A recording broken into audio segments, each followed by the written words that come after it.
सोहळा मुंबईमध्ये पार पडला मुख्यमंत्र्यांच्या हस्ते. काय तुमची प्रतिक्रिया? आज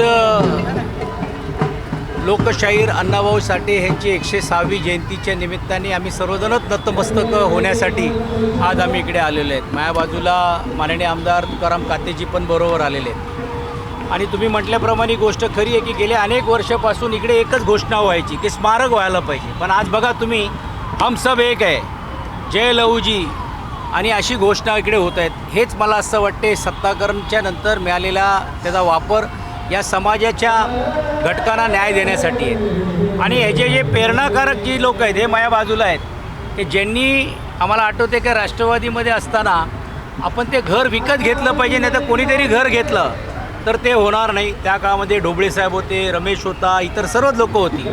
आणि त्यावेळी म्हणूनच ती जागा ही शाबूत राहिली आणि म्हणून ही स्मारकाची चर्चा आज या निमित्ताने होतो आहे. राज्याचे मुख्यमंत्री आदरणीय एकनाथ शिंदेसाहेब असताना तो निर्णय झाला आणि आज सांगण्यात आनंद होतो आहे का आज त्याची अंमलबजावणी राज्याचे मुख्यमंत्री देवेंद्र फडणवीसजी आणि एकनाथ शिंदेसाहेबांच्या माध्यमातून होऊन जसं बार्टी आहे तसं आरटी एक संस्था पुढच्या काळामध्ये चिरागनगरमध्ये जिकडे त्यांचा वास्तव्य होता, जिकडे ते राहायला होते आणि त्यातून उपेक्षित समाजाला असा आवाज बुलंद करण्याचं काम, मग तो कष्टकरी असेल, कामगार असेल किंवा तळागाळातला वेगवेगळ्या समाजातला घटक असेल, मला असं वाटते त्याला खऱ्या अर्थाने आदरांजली आणि अभिवादन करण्याचं काम महाराष्ट्र शासनाच्या वतीने केलेलं आहे. आणि नजीकच्या काळामध्ये एक भव्य स्मारक आणि एक संस्था हे त्यांच्या रूपाने या निमित्ताने तयार होणार आहे. आणि त्याचा एक भाग म्हणूनच सुमननगरच्या इकडे ज्यावेळी फ्लायओव्हर झाला होता त्यावेळी हा पुतळा स्थलांतर करायचा असा प्रस्ताव होता.